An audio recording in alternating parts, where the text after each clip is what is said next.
আজকে আপনাদেরকে আলু দিয়ে আরেকটি ভিন্ন রকমের রেসিপি শেয়ার করছি, যেটা বানাতে বেশি সময় লাগবে না। সেজন্য আমি এখানে কিছু আলু ছিলে নিয়ে এবার এগুলোকে গ্রেটার দিয়ে চিকন চিকন করে গ্রেট করে নেব। গ্রেট করা আলুর মধ্যে এবার হাফ চামচ পরিমাণ লবণ দিয়ে 15 মিনিট সময়ের জন্য এক সাইডে রেখে দেব। এরই মাঝে আলুর মধ্যে যে পানি আছে সেটা আলাদা হয়ে যাবে।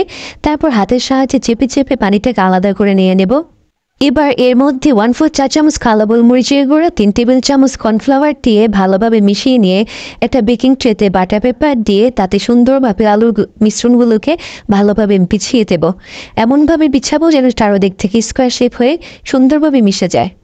তারপর উপর আরেকটা র্যাপিং পেপার দিয়ে বেক করতে দিয়ে দেব। ওভেনে 500 ডিগ্রি সেলসিয়াসে 25 মিনিট সময় বেক করে নিয়ে এবার বের করে চারো সাইড থেকে এক্সট্রা অংশটুকু কেটে দিয়ে চাকুর সাহায্যে লম্বা লম্বা করে এভাবে কেটে নেব। তার মধ্যে এবার চুলার মধ্যে একটা ফ্রাই প্যান বসিয়ে তাতে পর্যাপ্ত পরিমাণ তেল দিয়ে গরম করে নেব। তারপর একে একে আমার এই স্লাইসগুলোকে দিয়ে দেব।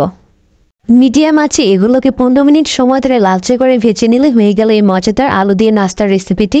ধন্যবাদ এতক্ষণ সাথে থাকার জন্য।